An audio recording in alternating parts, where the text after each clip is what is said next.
Muito obrigado na minha paróquia. Não estou frequentando muito aqui porque eu estou morando agora em Atabalha, né? E bicha disso fica meio complicado demais. Sempre que eu posso, estou por aqui, porque aqui é minha paróquia. Foi aqui que eu comecei a receber os sacramentos, primeira comunhão, crisma. Passei ao menos uns 20 anos aqui na paróquia, né? Só saí quando realmente precisei morar fora, essa coisa toda. Mas, embora não esteja, mas sempre estou aqui, porque é minha paróquia do coração. Até onde eu estou, quando eu falo com ela na minha paróquia, ela me lembra, você agora é dessa paróquia aqui, eu sei que eu fico também. Mas é isso, gente. Então, é uma alegria poder estar aqui com vocês, né? Poder estar entre irmãos, poder estar em casa. Essa iniciativa do Congresso Mariano também é algo muito bom. Né? Eu estava falando para o padre, que é uma coisa muito boa, poder passar 3 dias refletindo sobre Nossa Senhora com pessoas que estudaram, né, para falar sobre isso. Né? Ontem veio o padre Rodrigo Rios, Erison, né? Hoje estou aqui, amanhã o padre Rodrigo Rios, né? E enfim, isso só enriquece mais ainda a formação de vocês, né? Porque o objetivo é a gente estar na igreja compreendendo mais ainda o que nós cremos. E esses momentos formativos são importantes, gente, porque nós temos a oportunidade de compreender melhor os mistérios da nossa fé. No caso hoje, nós vamos falar um pouco sobre a figura de Maria, Nossa Senhora, né? Nossa patrona. E Maria nas Sagradas Escrituras e um pouco de Nossa Senhora ao longo da história da igreja. Esse vai ser o objetivo. Então, quem, à medida que eu estou falando, tiver alguma dúvida, pode também levantar a mão e perguntando e a gente vai esclarecendo, tá certo? Não sei se é para eu ficar de pé, tem algumas pessoas que estão se esticando, né? Fica melhor, né? Para ficar mais visível. Bom, então vejam só. Maria, lá nas Sagradas Escrituras, quando nós falamos de Nossa Senhora, a gente sabe que Nossa Senhora está lá no Novo Testamento, mas o Antigo Testamento, ele é cheio de prefigurações de Maria. Ele é cheio de imagens de Maria, que falavam de Maria. Então, várias figuras do Antigo Testamento lembram e apontam Maria. Por exemplo, Eva, a primeira mulher, ela é uma figura de Maria, embora uma figura imperfeita, porque Eva pecou, enquanto que Maria não pecou. Mas Eva estava ali na criação do mundo, como Maria vai estar ali na recriação do mundo. Porque quando Cristo ressuscita, todas as coisas são recriadas. Não é feito novos céus e nova terra. E Maria estava ali com ele. E quando Jesus chama ela de mulher, ele está fazendo uma lembrança da primeira mulher, Eva, que a palavra Eva significa mãe dos viventes. No Novo Testamento, Maria se torna a mãe dos viventes, a mãe dos cristãos, a mãe da igreja. Então há uma semelhança entre Eva e Maria, que alguns até, erroneamente, quando Jesus chama Maria de mulher, querem enxergar nisso como se fosse um distrato. Né? A gente vê que alguns protestantes têm isso. Olha, aqui talvez ele chamava a mãe dele de mulher, tá vendo como é que ele tratava ela? Imagine se Jesus, o Santo de Deus, ia destratar a mãe dele. Se nós, que somos imperfeitos, nós temos como mandamento divino honrar a nossa mãe como uma coisa sagrada, imagina a filha de Deus. Não é? Então, querer enxergar em Jesus uma imperfeição dessa, não diz respeito a esse negócio realmente sem pé e sem cabeça. Quando Jesus chama ela de mulher, por exemplo, lá nas bodas de Caná, capítulo 2 do Evangelho segundo João, aí Maria vai falar com ele para dizer que não tem vazio na festa. E ele diz assim: mulher, que há entre nós, ou que isso nos importa? Não é chegada a minha hora. Quando ele a chama de mulher, ele está fazendo uma lembrança, uma reminiscência, chama assim, uma reminiscência bíblica, lembrando que ela é aquela verdadeira mulher, não perfeita como Eva, mas a verdadeira mulher que está na nova criação, na nova aliança do Novo Testamento. Então, quando ele chama de mulher, não é um desrespeito, de modo algum. Ao contrário, ele vai exaltando mais ainda a figura dela, dizendo que ela é muito mais perfeita do que Eva. Entende? Aí veio Maria, né? A gente, para falar de Maria, eu vou começar esse momento aqui falando dela a partir do que disse Martinho Lutero. Vocês devem conhecer, né? Todo mundo sabe quem é Martinho Lutero. Eu ia até trazer o livro de Martinho Lutero sobre Nossa Senhora e acabei que me esqueci. Eu lembrei de manhã, depois esqueci. Aí Mas Martinho Lutero, ele tem um livro. Martinho Lutero, para quem não sabe, é o fundador do movimento protestante, que deu origem a todas essas igrejas protestantes que estão aí, as igrejas evangélicas. Tudo isso começou com um homem revoltado, chamado Martinho Lutero, isso em 1517, que era um padre católico e rompeu com a igreja, se revoltou, também tinha uns problemas pessoais, ele era um homem meio perturbado por isso, e se revoltou, deixou a igreja, e a partir dele começou todas as igrejas protestantes. Mas apesar disso, ele tinha um grande amor a Nossa Senhora. E eu não sei porquê que os protestantes não herdaram ao menos isso, do fundador. Porque se o fundador, Martinho Lutero, tinha, deveriam pelo menos ter copiado o que tem de bom nele, Porque, veja, o Lutero, ele tem um livro chamado Magnífica, que ele reflete sobre o Magnífica de Maria, o canto de Maria. E neste livro ele começa, e aí eu vou usar as palavras dele para começar essa formação, essa palestra de hoje, quando ele diz assim: queira Deus que eu consiga falar bem e suficientemente bem da santa e doce mãe de Deus. Porque ele escreve esse livro para um príncipe, lá da Alemanha na época, que tinha dito a ele assim, perguntado para ele: Lutero, como deve ser um governante? Quais as virtudes que um bom governante deve ter? Aí ele diz: olha, príncipe, como? O governante, ele deve ter as virtudes de Maria. Então, queira Deus que eu possa falar suficientemente bem da doce mãe de Deus. E começa a falar das virtudes de Maria, para depois dizer: é assim que o senhor deve governar, é assim que o senhor deve ser, humilde. E aí vai destacando as virtudes de Maria: a humildade, a docilidade para com Deus, a transparência, a sinceridade diante de Deus. Então, aquilo que Maria ele diz: assim deve ser o Senhor. E é muito interessante quando ele pega a figura de Maria. Então, queira a doce mãe de Deus que eu possa falar suficientemente bem, E olha que a gente nunca fala suficientemente bem da mãe de Deus, porque ela é muito mais do que aquilo que a gente diz dela. Por mais que a gente fale exaltando, mas ela é uma figura que Deus a exaltou muito mais do que qualquer uma outra figura deste mundo. E para isso, essa exaltação que Deus faz de Maria, nós vamos ver isso já na Sagrada Escritura. Alguém trouxe Bíblia aí? Pronto, quem trouxe a Bíblia, abra ela aí, rapidinho, no Evangelho segundo Lucas, capítulo 1, versículo 26. Lucas, capítulo 1, versículo 26. Quem não trouxe, tem como anotar, eu vou citar algumas passagens bíblicas e vou citar aqui algumas coisas, quem trouxe a brincadeira e vai anotando aí, tá certo? Bom, Lucas 1, 26. É uma passagem bíblica que nós já conhecemos, mas é sempre bom a gente aprofundar isso aqui. É a passagem que Maria está lá, Maria era jovenzinha, de cerca de 15 anos, 16 anos no máximo. Naquela época, as meninas em Israel casavam com 15, 16 anos, não mais que isso. Até porque também a expectativa de vida era pouca. Ninguém vivia até 80, 90 anos hoje em dia. Era no máximo 60 anos, em alguns momentos da história, 40 anos, era uma vida muito breve. E o anjo, em um dado momento, aparece para ela. Quando o anjo aparece para Maria, o anjo diz aquela frase que todos nós já conhecemos: salve, o alegra-te, ó cheia de graça, o Senhor está contigo. Gente, essa frase, ela é muito profunda, certo? Ela é muito profunda. E aí eu quero aprofundar com vocês um aspecto importante, nesta fala do anjo, que, entendido bem, a gente vai ver mais ainda a excelsa majestade da doce mãe de Deus. O anjo diz: salve, alegra-te. A palavra alegra-te é uma lembrança e é o cumprimento da profecia messiânica. Porque assim, gente, olha, lá no Antigo Testamento, o povo vivia esperando o Messias chegar. O povo vivia esperando o Salvador. E os profetas diziam, sobretudo o profeta Isaías, dizia que quando o Messias chegasse, quando o Salvador chegasse, ia ser uma grande alegria. E essa grande alegria, em grego se diz haire. É a palavra grega haire. A palavra haire quer dizer a grande alegria pela chegada do Salvador. Aí quando o anjo chega, onde está Maria, o anjo diz a palavra haire. Então não é qualquer alegria.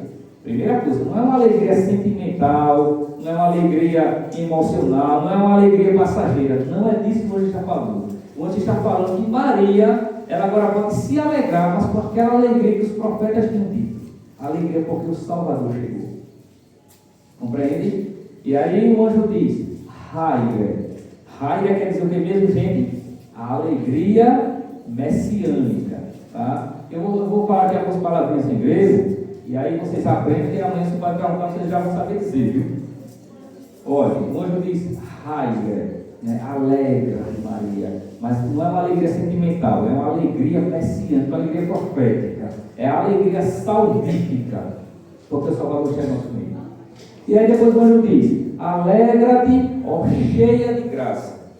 Gente, esta palavra, ó cheia de graça, né, a gente traduz em português, ó cheia de graça, mas no texto original é muito mais do que isso. Vocês sabem que a Bíblia ela não foi escrita em português, né? O Novo Testamento ele foi escrito na língua grega, foi escrito em grego. E o Antigo Testamento, na maior parte dos livros, foi escrito em hebraico, com exceção de 7 livros que também foram escritos em grego, que são esses livros que não tem nada a ver com o protestante. Então, predomina nas línguas bíblicas o hebraico para o Antigo Testamento e o grego para o Novo Testamento. Tá certo? Quando o anjo fala com Maria, e o escritor, né, Lucas, escreveu, ele escreveu em grego. Então, se a gente quiser entender mais profundamente o que o anjo falou, a gente tem que ir lá na origem do texto, lá no texto original. Tá certo? E no texto original está assim, né? O anjo entra onde ela está, vejam só, e diz assim, Haire. Haire é a alegria messiânica, a alegria salvífica. Haire Keharitomene. Gente, essa palavra Keharitomene ou Keharitomene é a palavra que significa não somente cheia de graça. Essa palavra Keharitomene significa alegra-te, tu que fostes e permaneces repleta do favor divino. A tradução literal para que o anjo falou é isso: alegra-te, Maria, tu que fostes e permaneces repleta do favor divino. E o favor divino é as graças do Rei, é as graças de Deus.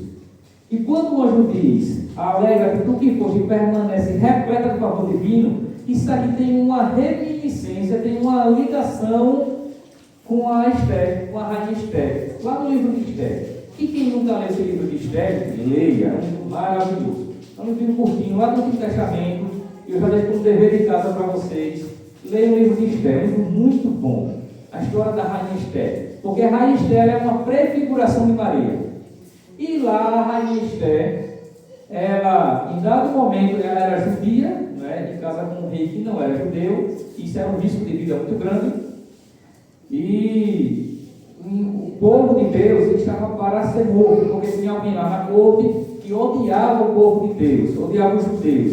E Esther vai diante do rei para interceder pelo seu povo. E até então o rei não sabia muito bem que ela era daquele povo. E aí, quando ela está diante do rei, ela diz assim, o rei disse, o que foi, Esther? O que é, rainha Esther? Por que estás aqui nos meus aposentos? Ela diz assim, rei, primeiro perdoe-me por estar aqui na sua presença, né, porque a rainha no momento está com o rei, não era a qualquer momento, né? E ela diz assim, perdoe-me primeiramente por estar aqui na sua presença, mas, né, se eu encontrei graças aos teus olhos, e aí o rei confirma para ela que ela encontrou graça diante dos olhos do rei, aí ela diz, olha, se eu encontrei graças diante do rei, diante dos teus olhos, ó rei, o meu desejo, o meu pedido é que o Senhor me conceda a vida. E o meu desejo é que o Senhor conceda a vida do meu povo. E o rei diz para Esther, tu encontraste sim, Esther, graça diante do rei. Quando o anjo diz para Maria, alegra tu que foste e permanece repleta do favor divino, isso faz uma lembrança à rainha Esther. Porque Maria é como que é a rainha Esther, só que é diante do grande rei, do rei dos reis e senhor dos senhores. Então Maria é aquela que vai para estar diante do rei, para interceder pelo seu povo, como fez a rainha Esther. O meu desejo, o meu pedido é que tu me poupe a vida, e o meu desejo é que tu poupe a vida do teu povo, que o Senhor salve o meu povo. Isso é o que Maria faz. O que Nossa Senhora faz é sempre estar diante do rei para pedir pelo seu povo. Então nós temos uma intercessora. Nós temos alguém que está diante do rei intercedendo em nosso favor. Entende? E aí o anjo diz: alegra-te, raia, que raicomene, alegra-te, tu que fostes e permanece repleta do favor divino. Gente, o favor divino, o favor do rei, o favor de Deus, ou a graça, né? Alegra-te cheia de graça. Graça é uma outra palavra para falar do Espírito Santo. Sempre no Novo Testamento, sobretudo, que aparece a palavra graça, ali está falando do próprio Espírito Santo, porque o Espírito Santo é a graça gratuita de Deus. Entende? Quando o Senhor ele sobe, a gente vai celebrar a ascensão do Senhor agora, né, por esses dias. Quando o Senhor sobe, ele diz: eu vou, mas eu não vou deixar você só. Eu vou enviar o Espírito Paráclito. O Espírito Paráclito, o Espírito Santo, é a graça de Deus que nos acompanha. Então, quando ele diz que Maria ela é cheia do Espírito Santo, é cheia da graça, o anjo está dizendo que Maria ela é cheia do Espírito Santo. Gente, se Maria ela foi e permanece repleta do Espírito Santo, tem lugar para o pecado? Na vida de Maria não tem lugar para o pecado. E quem disse isso foi o próprio anjo. Porque ela foi e permanece repleta da graça, repleta do Espírito, que é a graça de Deus. Então não tem lugar para o pecado. E isto anula a liberdade de Maria? Não. Porque a verdadeira liberdade é estar em comunhão plena com Deus.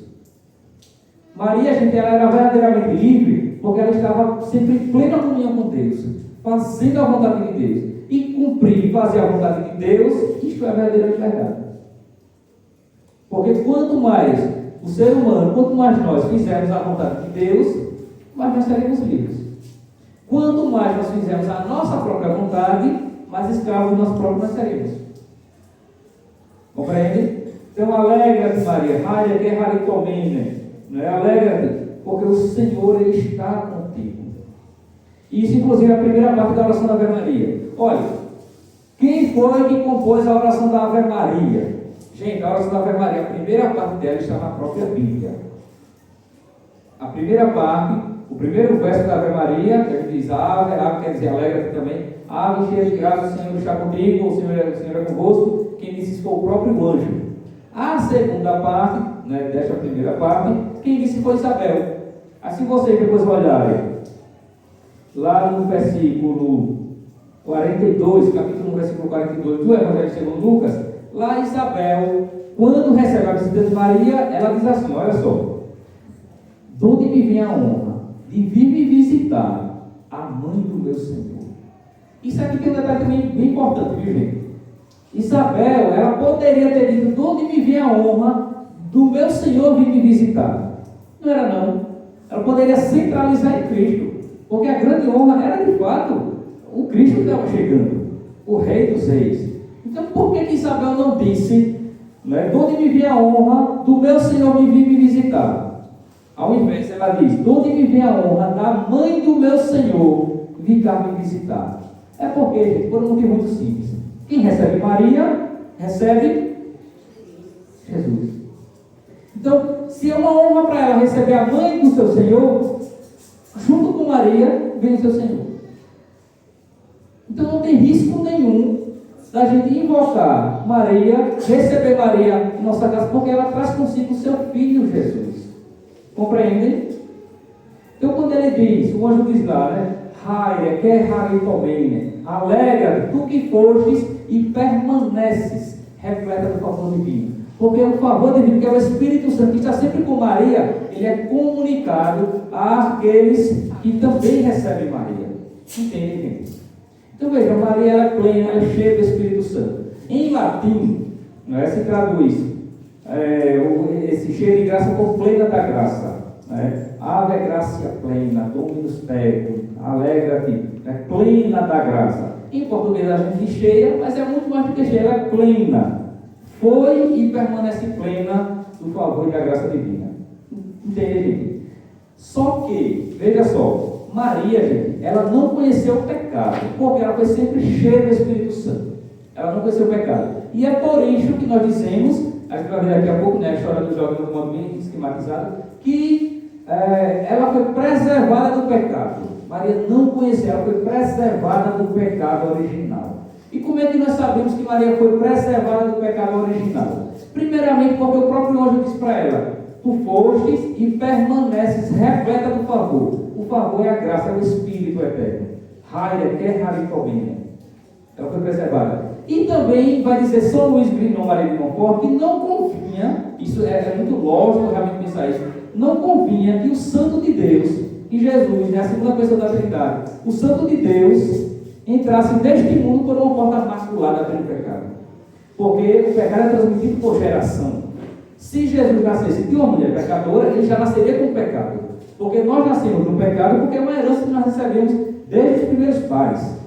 Então nós nascemos, todos os nossos filhos que são gerados, a gente já herda o pecado. O pecado ele vem por geração. Se Maria fosse também pecadora, consequentemente, Jesus também não seria. Sabendo disso, o que é que Deus faz? Deus preserva Maria, mas não em vista dos méritos dela, é em vista dos méritos de Cristo. Entende? É em vista dos méritos dele, de Cristo. Então ele preserva Maria do pecado, porque Maria vai ser a porta santa de entrada do Santo de Deus para este mundo pecador. Aí Jesus não herdou o pecado, porque a mãe que a gerou, ela foi preservada. A mãe que o gerou foi preservada do pecado. Entende? Então ela é portadora da graça de Deus. Ela é toda santa. Quem não leu nunca, né, um dia pegue para ler, isso existe até em PDF, um livro de São Luís Grignon Maria de Montfort, chamado A Verdadeira Devoção à Santíssima Virgem Maria. É um livro muito bom, né, da espiritualidade mariana. Também tem outro, né, de Santa Afonso Maria de Ligório, chamado As Glórias de Maria. Outro livro também clássico, né, sobre Mariologia, muito maravilhoso. Então Maria, ela é preservada do pecado, certo? E porque ela é preservada do pecado, gente, ela vai ter na igreja um papel proeminente. Veja, alguns vão dizer o seguinte: Maria, isso eu falo assim, alguns pessoal protestante, né? Vai dizer, mas Maria teve outros filhos. Vocês já ouviram essa história? Maria teve outros filhos. A passagem que normalmente o pessoal protestante pega para dizer que Maria teve outros filhos, vou até mostrar para vocês. Está no Evangelho segundo Marcos, no capítulo 6, no versículo 3. Essa é a passagem clássica que o pessoal protestante pega para dizer que Maria teve outros filhos. Diz assim: isso é quando Jesus vai visitar Nazaré, sua terra, na Galileia. Aí vejam só, Marcos 6, 3. Vocês anotam para depois conferir, gente. Aí Jesus já sabia que o profeta nunca havia aceito na sua própria pátria, na sua própria terra. Quando ele chega lá, aí o pessoal diz assim: mas não é este o carpinteiro, o filho de Maria, irmão de Tiago, de José, de Judas e de Simão? Vejam só, aqui são citados 4 nomes de pessoas dizendo que são irmãos de Jesus. Não é? Agora diz: não é este o carpinteiro, este é Jesus, né? Não é este o carpinteiro, o filho de Maria. Olha só, agora preste atenção. Esse próprio texto, ele é autoexplicativo. Porque o texto está dizendo: não é este Jesus, né? Não é este o filho do carpinteiro. Veja, não é este, ou melhor, não é este o carpinteiro, o filho de Maria, Jesus, o filho de Maria, e irmão de Tiago, José, Simão e Judas. Gente, em algum momento o texto disse que Tiago, José, Simão e Judas também são filhos de Maria? Não, o texto diz que são irmãos de Jesus. Essa é uma coisa diferente. Olha, na Bíblia não tem nenhuma passagem que diga que Maria teve outros filhos. Nenhuma. Agora, tem algumas passagens que dizem que Jesus teve irmãos, mas são coisas absolutamente diferentes. A única passagem bíblica que faz menção a um suposto filho de Maria, mas que todo mundo sabe que não é, está lá no Evangelho segundo João, capítulo 19. Vocês anotem também isso aí para conferir. João 19, 25 e 26, que é quando Jesus está lá na cruz, no momento da sua crucifixão, e está lá a sua mãe e o discípulo que ele amava, João, não é? E o versículo 25 e 26. E Jesus olha para a sua mãe e diz: mulher, este agora é o teu filho. E diz para ele: filho, esta agora é a tua mãe. Pronto. É a única passagem bíblica no Novo Testamento todinho que faz menção a um suposto filho que todo mundo sabe que não é. João não era filho de Maria, mas naquele momento ele é entregue. Né? Ele é entregue para ser filho dela e ela para ser mãe dele. E por que Jesus assim o faz? Por um motivo muito simples, e o contexto histórico explica isso, gente. No costume antigo, lá, né, do povo hebreu, povo judeu, uma mulher nunca podia ficar desprovida da proteção de um homem. Se o marido morresse, né, ela tinha que ficar sob a proteção do filho mais velho. Se o filho mais velho morresse, do segundo filho. Ela não tinha esse negócio de uma mulher ficar solta. Né? Isso era uma desonra muito grande para a mulher ficar solta. Então sempre ela ficava sob a proteção de um homem. Quando Jesus morreu, José já tinha morrido também. Né? Então ele já não podia deixar sua mãe com José. Se ela tivesse outros filhos, ele, pelo costume da época, pela lei mesmo hebraica, ele tinha que deixar Maria com um irmão, com outro irmão. Isso era a regra. Tinha que deixar. Mas só que não tinha outro irmão. E por não ter outro irmão, ele escolhe um dos seus discípulos, mas não qualquer discípulo. Aí João diz, o discípulo que ele mais amava. Gente, percebe que no momento extremo da vida de Cristo, antes de dar o último suspiro, ele lembra da sua mãe. Ele pensou, com quem é que a minha mãe vai ficar? Porque o pai já não tinha mais, José não estava mais vivo. Ela não tinha outros filhos. Com quem a minha mãe vai ficar? E ele entrega para o discípulo mais fiel, que esteve ali com ele sempre. O discípulo que ele mais amava, entrega ela para ele, para que ele cuide dela. Entende? Aí como é que alguém enxerga na relação de Cristo com Maria uma relação de desprezo? Me diga. Porque uma pessoa que enxerga na relação de Cristo com Maria uma relação de desprezo, a pessoa tem que levar uma pizza no meio da rua. Não era não, porque não tem sentido negócio desse. Era para ela pegar a Bíblia e meter pancada dele com a Bíblia para ver se abrir a cabeça, para entender. O mínimo, isso é muito óbvio, isso é auto-evidente, inclusive. Entende, gente? Bom, fora essa passagem, não tem nenhuma que fale de filhos de Maria. No máximo, irmãos de Jesus. E por que falam em irmãos de Jesus? Porque, gente, naquela época, lá no Antigo Testamento e também no Novo Testamento, todo parente próximo, todo consanguíneo, seja primo, seja tio, seja cunhado, ou seja membro do mesmo povo, todo mundo era chamado de irmão. Porque não havia o costume de dizer meu tio, meu cunhado, meu primo, não havia. O costume era de chamar de irmão, que era a palavra grega adelphos. Certo? A palavra adelphos. A palavra adelphos quer dizer irmão, mas nesse sentido amplo, né? No sentido de todo parente próximo. Então, qualquer primo, ninguém chamava primo, ninguém dizia assim, você é meu primo. Sempre dizia assim, você é meu irmão. E quando era sobrinho e tio, era a mesma coisa, você é meu irmão.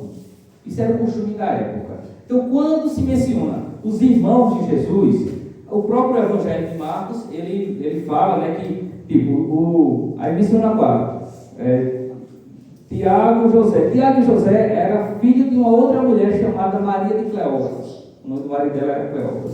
E estes, muito possivelmente, eram irmãos. Cleófas era irmão de José, muito provavelmente. Logo, eles eram primos de Jesus. Mas não se tem o costume de falar primo, era irmão. Adeus. Compreendem? Só para exemplificar isso, lá no Antigo Testamento, lá no livro de Gênesis, isso dá um exemplo muito claro da palavra irmão nesse sentido amplo, no capítulo 13, no versículo 8. É um exemplo muito clássico de como a palavra irmão ela era usada para os diversos tipos de relações. Olha só, Abraão e Ló.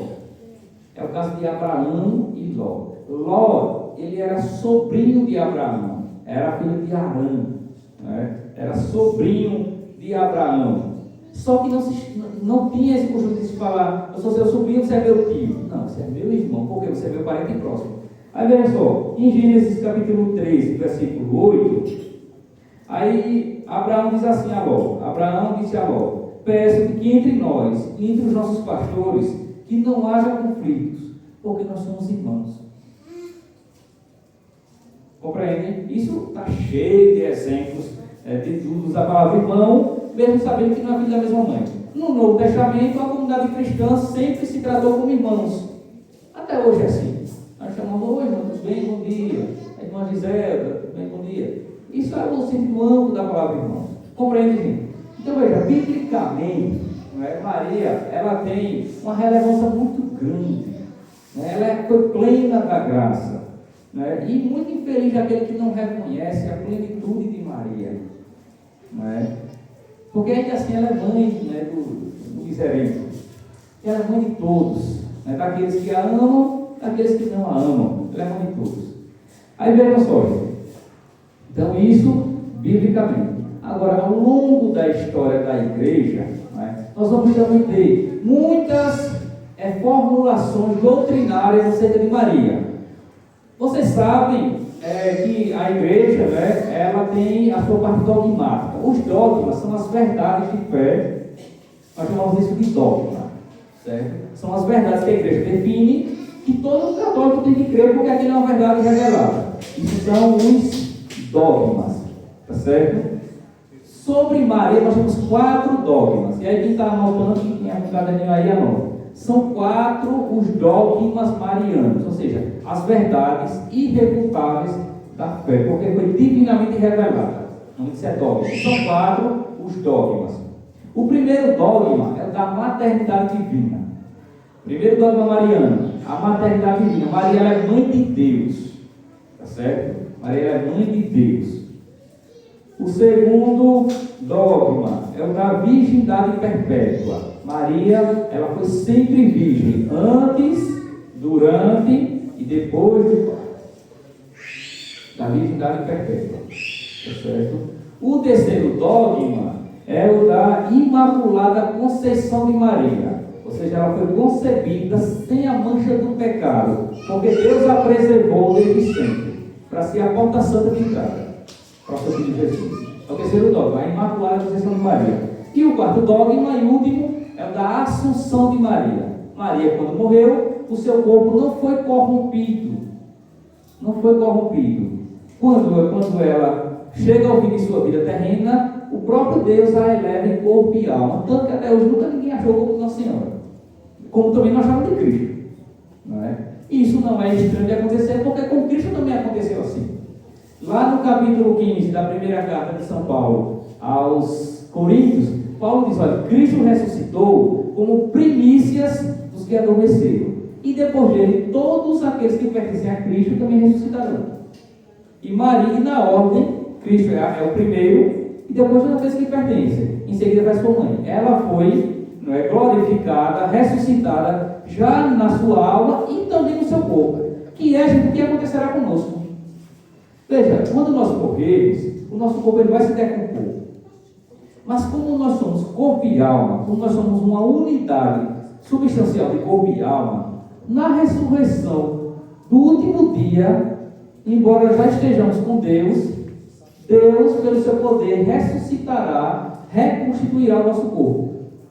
Só que de um modo glorioso. Nós teremos novamente um corpo, só que um corpo glorioso, como Cristo. Veja que quando Cristo morre, ele é ressuscitado, né? Deus ressuscita Cristo pelo poder do seu Espírito e também ressuscita o seu corpo. Tanto que quando ele sobe em corpo e alma. Né?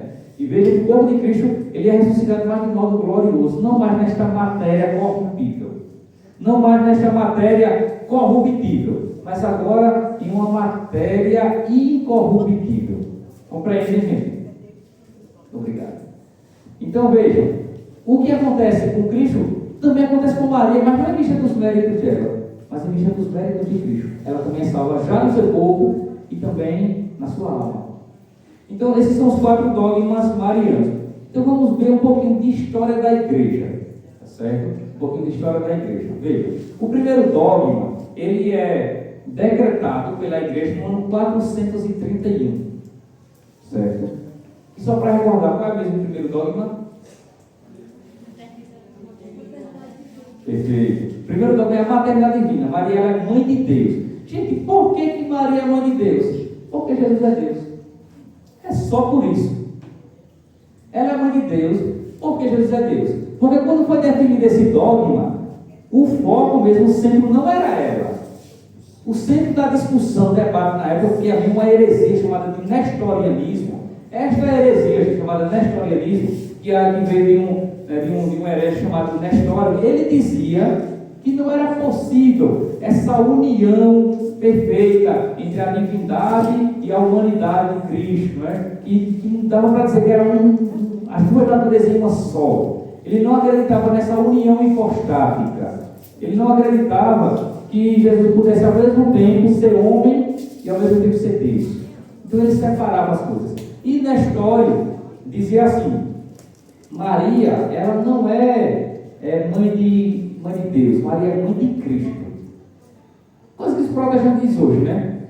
Hoje a maior parte dos protestantes diz assim: Maria, ela é mãe de Deus, ela é mãe de Cristo. Ela não é mãe de Deus, ela é mãe de Cristo. Pronto. Isso quem dizia era um herege chamado Nestório. Aí a igreja se reúne em concílio.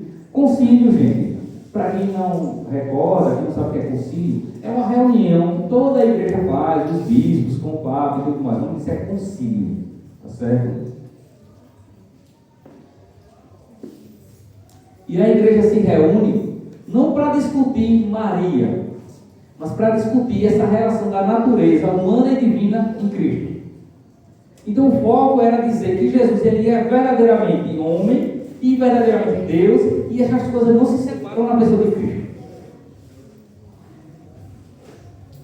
Aí, por consequência, por derivação, quando a igreja define que Jesus ele é verdadeiramente homem e Deus, né, numa união hipostática, ou seja, numa união das duas pessoas em Cristo, e Cristo nasce de Maria, e como Cristo é Deus, Maria, por consequência lógica, ela é mãe de Deus. Porque se ela não é mãe de Deus, agora olha só o problema de afirmar o contrário, de dizer que Maria não é mãe de Deus. Se Maria não é mãe de Deus, o filho dela também não é Deus. E se Jesus não é Deus, ele não salvou ninguém, está todo mundo perdido. Olha o problema disso dá. Então, quando alguém totalmente desinformado diz assim: Maria não é mãe de Deus, não. Pronto. Ele, consequentemente, está dizendo que Jesus não é Deus, porque Jesus nasceu dela. E se Jesus não é Deus, não salvou foi ninguém, nem a pessoa mesmo está dizendo isso. Aí está todo mundo perdido. Entende, gente? Claro, Maria, ela não é mãe do Deus eterno, Deus de eternidade, porque veja só, é um argumento tão frágil, de dizer assim: como é que ela é mãe de Deus se Deus existia desde toda a eternidade? Sim, ela não é mãe do Pai eterno, é óbvio que ela não é. Mas quando Deus se faz carne nela, e nasce dela. Então ela é mãe de Deus porque nasceu dela, não foi uma brincadeira, não foi uma mágica. Ele não estava na barriga dela e de repente ele pulou, se nasceu. Não, ele nasceu dela de verdade. Então ela é mãe de Deus.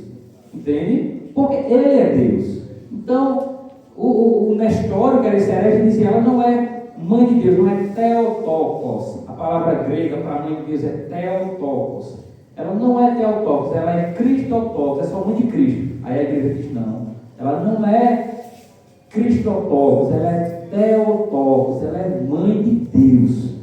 Porque Cristo é Deus e por isso que ele é nosso Salvador. Pronto. Dali definido isso, Maria é mãe de Deus. De lá para cá ninguém discutiu mais isso, a não ser os protestantes modernos, né, que retomaram essa heresia para começar a repetir, para confundir as nossas mentes, viu, gente? Vocês não acreditem não, viu? Porque protestante não entende não de Bíblia, viu? Eles decoram alguns versículos lá para fingir que sabe, mas sabe não, sabe de jeito nenhum, viu? E qualquer coisa da sua terra, o palestra que diz que você não sabe não. Aí você passa o meu contato lá no YouTube, manda ele lá, visitar no canal, eu vou explicar para ele por que ele não sabe, porque ele fala que não sabe. O protestante não sabe de Bíblia, gente. E o pouquinho que sabe aprendeu com os católicos, com a igreja católica, tá certo? Porque a verdade total está aqui na igreja católica, embora nós, às vezes, muito poucos temos vontade de conhecer as verdades da fé, que não é o caso de vocês, porque vocês estão aqui, né? Mas as outras pessoas que não vieram, alguns já não têm, obviamente, mas outros não quiseram vir, porque não tem vontade de conhecer as verdades da fé. Aí essa pessoa protestante tem que vir fazer a cabeça dela e levar para lá mesmo. Porque a igreja católica é para a gente que procura conhecer, gente que procura amar de verdade a igreja. Entende, gente? Que é o que nós estamos aqui fazendo, procurando conhecer melhor a nossa fé. Então esse é o primeiro dogma. Maria, ela é Theotokos, ela é mãe de Deus. Que é o que nós dizemos na Ave Maria: Santa Maria, Mater Dei, é mãe de Deus, ora para os nossos pecadores. O segundo é a virgindade perpétua de Maria. Gente, Maria permanece virgem antes, durante e depois. Ela não teve outros filhos. Eu já falei aqui para vocês que a Bíblia em canto algum diz que Maria teve outros filhos. Diz apenas que Jesus teve irmãos. Mas irmão era qualquer parente próximo. Isso está claro, tá? Pronto. Só que tem uma passagem que também às vezes os protestantes usam para dizer, olha aqui, está vendo que ela teve? E eu vou dizer para vocês qual é essa passagem. Está lá no Evangelho segundo Mateus, no capítulo 1. E é somente essa que eles usam, viu? Lá em Mateus, no capítulo 1, está dizendo assim, olha.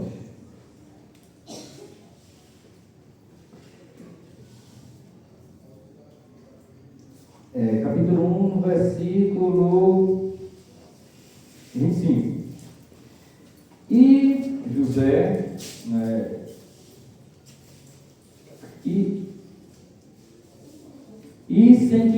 sem que antes a tivesse conhecido, ela deu à luz um filho, ao qual pôs o nome de Jesus. Em outra tradução fica mais claro, diz assim, que ele não a conheceu até que ela deu à luz o seu filho Jesus. Pronto, essa passagem é o que normalmente usam para explicar, olha aqui, está vendo?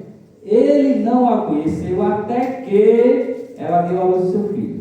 Aí com isso quer dizer que esse até que significa que depois que ele a conheceu. Só que isso não é assim. Eu vou dar um exemplo aqui, gente, na carta de São Paulo aos Coríntios, quando São Paulo diz a mesma coisa, usa essa expressão. Que essa expressão, até que, é uma expressão muito comum na época, que não significa, como a gente hoje possa pensar, que depois que a coisa mudou. Veja, na carta de São Paulo aos Coríntios, São Paulo diz assim, que Cristo reinará até que ponha todos os seus inimigos debaixo dos seus pés. É o mesmo caso do até que. Se a gente for entender o até que literalmente, como o pessoal quer entender, aí a gente vai pensar que, então ele colocou seus inimigos debaixo dos seus pés até que, então depois que ele colocou, ele vai parar de reinar. Só que a compreensão não é.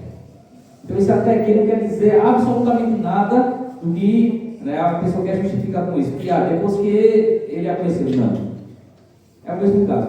Cristo reinará sobre e submeterá todos os seus inimigos, ele reinará até que ponha todos os inimigos debaixo dos seus pés. Mas não significa que depois que ele vai deixar de reinar. Compreende, gente?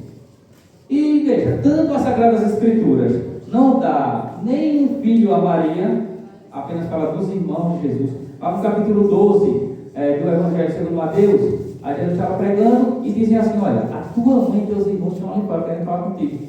Aí ele diz assim, mas quem são minhas mães? Quem é minha mãe? Quem são meus irmãos? Minha mãe e meus irmãos são todos aqueles que fazem a vontade do meu Pai que está nos céus. Nisso, gente, não há de modo algum desprezo para com ela. Ao contrário, há um elogio muito grande nisso aí. Porque quando ele diz assim, isso em Mateus capítulo 12, versículo 46 para lá. Quando ele diz assim, a minha mãe e meus irmãos são aqueles que fazem a vontade do Pai que está nos céus, ele está dizendo assim, olha, ela é grande, primeiramente, porque ela faz a vontade do meu Pai que está nos céus. E todos aqueles que fizerem também são meus parentes. É isso mesmo que ele está dizendo. Ele não está de modo algum tratando-a com desprezo. Ao contrário, ele está louvando mais ainda, porque ela é mãe e além de mãe, ela é discípula, porque ela cumpre a vontade do Pai que está nos céus. Compreende isso? Então ela permanece virgem antes, durante e depois do parto. Veja, a virgindade de Maria, tanto ela é atestada pelas próprias Escrituras, pelo Novo Testamento, quanto também pela tradição da igreja. Desde o primeiro século, os primeiros anos depois da morte de Cristo, todo mundo que ali conheceu, que conviveu com ele, com os apóstolos, todo mundo já afirmava a virgindade de Maria. Todo mundo já sabia disso. Nós temos alguns escritos que são do século I, menos cerca de meio século depois da morte ali, enquanto alguns apóstolos estavam vivos, que já mencionam a virgindade de Maria. Um dos escritos mais antigos que nós temos é uma carta de Santo Inácio de Antioquia. Inácio de Antioquia, ele foi um bispo católico do século I. Inclusive, esse Inácio de Antioquia, ele foi o primeiro a usar o termo católica para se referir à igreja. Foi de Santo Inácio. Até então só se dizia assim, a igreja. E depois de Santo Inácio, ele disse, a igreja ela é católica. Pronto, depois que Santo Inácio deu o nome, isso foi pelo ano 110, mais ou menos, né? Isso cerca de 70, 80 anos depois da morte de Cristo. A igreja já recebe o nome de católica, que na verdade não é um nome, é apenas um adjetivo, é apenas uma qualidade. A igreja é católica, porque a palavra católica significa universal. Muito bem. Eu apontei para a Maria, porque a Maria que eu vinha catequizando, a gente podia errar uma dessa de jeito nenhum. Se eu tivesse errado. Aí era um problema sério agora. E a Maria fez catequese comigo, né? Ela, a Yara, mas a Yara não pôde vir, né? Estava adoecida.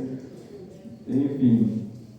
Então veja, a igreja, Santo Inácio foi um dos primeiros a afirmar a virgindade de Maria, isso já no século I. Inácio, gente, ele é da época de São João Apóstolo, era um chamado padre apostólico, ele conviveu na época com os apóstolos, entende? Então, veja, a gente está falando de gente que tem autoridade para falar, porque ouviu dos apóstolos, e Inácio, inclusive, foi sucessor de Pedro em Antioquia, porque Pedro, antes de ir a Roma, Pedro, ele sai da Palestina, depois ele passa um tempo em Antioquia, que está assim, no norte, Antioquia na Síria, e depois ele vai para Roma, onde ele morre. Pronto. Santo Inácio vai suceder a Pedro em Antioquia, como bispo de Antioquia. Então alguém que tem autoridade para falar. Entende? E os escritos de Santo Inácio também é uma maravilha, viu, gente? A carta de Santo Inácio aos Romanos, a carta aos Efésios, a carta aos Esmirnenses, é um negócio maravilhoso. Isso tem PDF, a pessoa pode comprar, ler, é uma coisa maravilhosa. Depois de Santo Inácio, nós vamos ter também alguns outros testemunhos importantes. E aí eu vou mencionar apenas aqui alguns. Olha, nós vamos ter São Justino também é do século II, bem próximo dos apóstolos. São Justino, vamos ter Santo Irineu, que também está na era dos padres apostólicos, ou dos apologetas. Nós vamos ter depois Orígenes, nós vamos ter Santo Atanásio, que foi um grande homem, um grande doutor da igreja. Vamos ter Santo Ambrósio, vamos ter Santo Agostinho e vários outros que estão bem no começo, bem perto da época apostólica. E isso, a tradição todinha vai afirmar a virgindade de Maria. Não só as escrituras, mas quem conviveu em toda a tradição. E isso até o ano de 649, que é quando o dogma ele é definitivamente decretado. No ano 649, a igreja, em concílio, em sínodo, ela decreta: Maria, ela é perpetuamente virgem. Pronto, isso é uma verdade de fé que todo cristão deve acreditar, porque isso foi divinamente revelado. Está nas Escrituras e está também provado na tradição. Está claro isso, gente? Gente, até aqui vocês têm alguma dúvida? E olha, está tudo claro mesmo. Que vocês não estão comportando, vocês estão entendendo tudo mesmo, né? Ou não estão entendendo nada, nem sabendo perguntar. Mas eu acho que vocês estão entendendo tudo mesmo, né? Beleza. O terceiro dogma que nós falamos é o da Imaculada Conceição. Este daí ele foi decretado bem mais tardiamente. Isto pelo ano de 1854, no dia 8 de dezembro de 1854. É por isso que ainda hoje é feriado, né? O feriado de Nossa Senhora da Conceição, da Imaculada Conceição de Maria. Conceição quer dizer concepção. A Imaculada Concepção de Maria. Ela foi concebida de modo imaculado, ou seja, sem a mácula, sem a mancha do pecado. E quem vai fazer esse decreto na época é o Papa Pio IX, em uma bula, que é uma carta que o Papa escreve, chamada Inefabilis Deus. E lá, o Papa, ele vai afirmar o que a tradição já dizia, que Maria, ela foi preservada do pecado. Entende? Isso é uma verdade de fé. Maria foi preservada do pecado, que é o que nós gostaríamos que nos acontecesse. Que é a proposta de Deus para nós. É também nos preservar do pecado. Agora nós, usando a nossa liberdade, a gente peca. E Maria, preservada do pecado, ela, embora toda de liberdade, ela usou a liberdade dela para o bem. Usou a liberdade dela para Deus. Que é o que Santo Agostinho já dizia. Que a verdadeira liberdade é obedecer a Deus. Gente, a verdadeira liberdade é sempre obedecer a Deus. Não é? Porque quando a gente não obedece a Deus, nós não somos livres. E eu acho que Santo Agostinho está totalmente certo nisso aí. Porque quando nós não obedecemos a Deus, a gente pode obedecer nossas paixões, nossos desejos, a nós próprios, a alguma coisa, nossas tendências, nossos caprichos. E tudo isso vai nos aprisionando. Mas a verdadeira liberdade é quando nós somos livres de nós mesmos e obedecemos a Deus. E o último dogma da Assunção de Maria. né? E esse foi decretado agora há pouco, em 1950, pelo Papa Pio XII, na bula, na carta, a Constituição Apostólica chamada Munificentíssimos Deus, que diz que Maria, quando chegou ao fim de sua vida terrena, ela foi elevada em corpo e alma. E o nome disso é Assunção, que é diferente de Ascensão. Presta atenção, viu, gente? Nós vamos celebrar, já no próximo domingo, a festa da Ascensão do Senhor. E de Maria, nós celebramos a festa da Assunção. E qual é a diferença entre uma coisa e outra? É que a Ascensão, quem faz é Cristo. Ele próprio se eleva. A Ascensão é quando ele próprio se eleva, a pessoa própria se eleva. O nome disso é Ascensão. No caso de Maria, ela não se elevou. Ela foi elevada por Deus. Então o nome disso é Assunção. Ela não faz isso por conta própria. É Deus quem salva, quem ressuscita Maria e a eleva em corpo e alma. Entende? E veja, Maria, gente, quando morre, nós sabemos pela história, pela tradição, que depois da morte de Cristo, ela ainda fica um tempo lá com os apóstolos, recebe está no momento em que o Espírito Santo, né, é derramado sobre os apóstolos, sobre a igreja, porque ela acompanhou. E aí a gente pode aqui pensar que Maria foi aquela discípula mais fiel de todos, porque ela acompanha Cristo desde Belém até Jerusalém, depois até o Pentecostes e até a missão da igreja. Foi a única, né, que permaneceu de pé.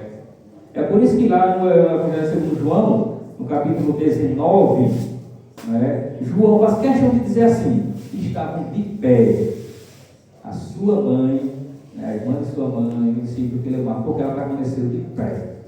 Filho. Então, Maria era discípula, ela estava desde Belém até Jerusalém e até o Pentecostes, e acompanha a missão da igreja. Quando Jesus disse assim para ela, lá no alto da cruz: mulher, este é o teu filho. Filho, esta é a tua mãe. E a palavra diz que desde aquele momento o discípulo a recebeu em sua casa. Maria, gente, ela foi viver com João. Maria, ela vive com João até o fim da vida dela. Com quantos anos Maria morreu, a gente não sabe muito bem, se com 50, no máximo 60, não passou disso não. Ela vive com João. João viveu com ela até o fim da vida realmente. Certo? E ele viveu com ela em uma cidadezinha chamada Éfeso, que fica na Ásia Menor. Ainda hoje existe uma grande igreja, uma basílica, né, a basílica em torno da casinha, né, onde João morou com Maria. É uma grande igreja e lá tem, né, as ruínas da casinha onde ela morou com João. Está lá, ainda hoje. Isso lá na Ásia, né, em Éfeso, na Ásia Menor. Entende, gente? Então veja, Maria, né, nossa mãe, a palavra Maria por si só, né, agraciada, cheia da graça, ela é uma figura que, além de apaixonante, é o maior, no Novo Testamento, na Escritura, na verdade, é o grande exemplo de discipulado, é o grande exemplo de seguimento. Como é que nós devemos seguir a Cristo? Como Maria. E como foi que Maria fez? Sendo fiel até o fim, até a hora do perigo. Veja, ela é discípula fiel mesmo na hora do perigo. Compreendem? Porque na hora do perigo lá da cruz, que todo mundo vai embora, os discípulos que tinham prometido: não, Senhor, Pedro, por exemplo, não, poxa, eu vou ficar com o Senhor até o fim, né? Jamais vou deixar o Senhor, ainda que eu tenha que morrer contigo, eu vou permanecer. Mas permaneceu? Não, ele não permanece. Agora, quem permanece com ela, com ele, mesmo na hora do perigo iminente da morte, é a sua mãe. E ela permanece com ele, gente, detalhe importante, né, sem questionar. A maioria aqui é mãe, né? Quem é mãe aqui? Levanta a mão. Pronto, veja. Quantas mães, né? Vamos ver das mães também, parabéns a todas vocês. Vejam, gente, quem das mães aqui aguentaria ver seu filho apanhar violentamente na rua?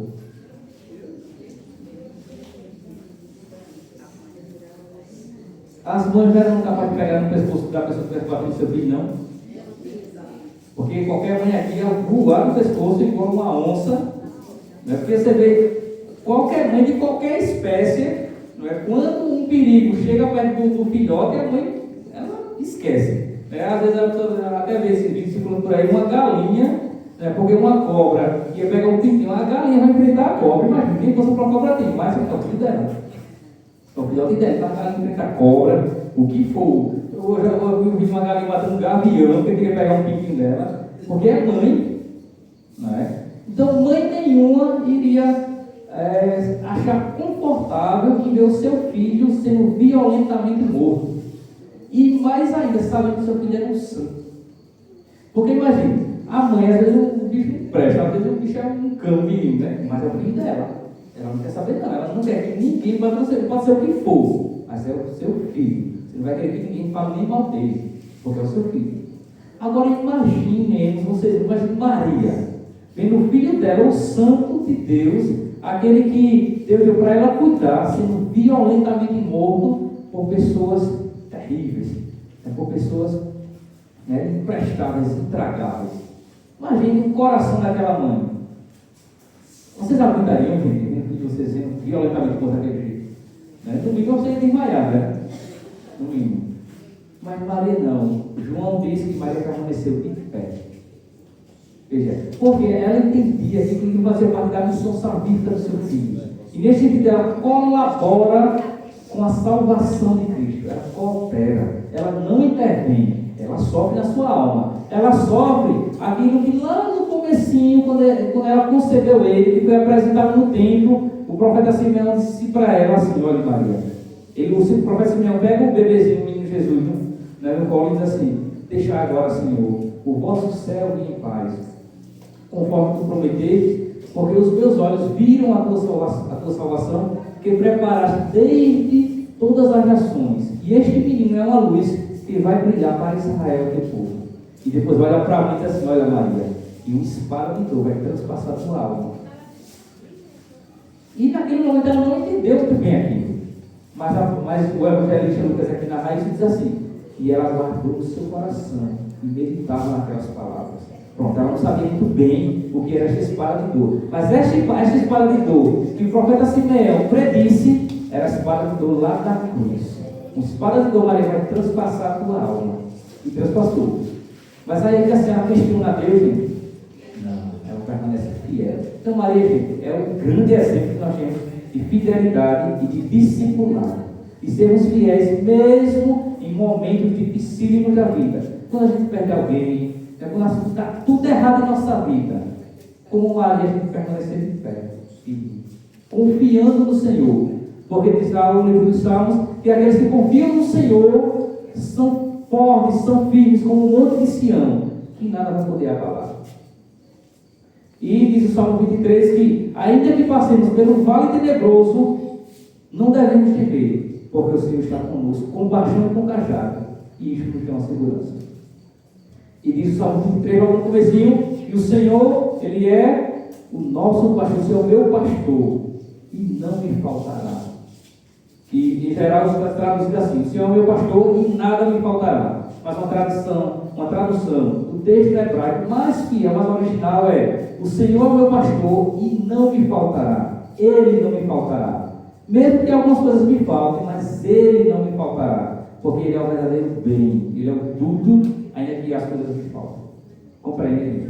Então que a mãe do Senhor, Maria, ela interceda por nós, que Deus nosso Senhor nos dê a graça de sermos fiéis como ela, que tenhamos um carinho muito grande pela doce mãe de Deus, como dizia o famigerado Lutero, que a doce mãe de Deus, ela interceda por nós, ela nos guarda, ela nos proteja, que nós possamos ser fiéis a Deus e filhos amáveis, com Maria, que ela nos acompanha sempre conosco. Então, a Deus, o Senhor, seja dada a glória, hoje e sempre pelos séculos dos séculos. Amém. Menino professor foi fiel, 1 hora desse aí. Ele vai para ele 1 hora ser fiel. Então, nós queremos agradecer ao Cleibson, ao professor Cleibson, por esse momento de formação para conosco. Que a Virgem Maria não cesse de derramar seu manto de proteção sobre você e sobre toda a sua família. Uma calorosa salva de palmas.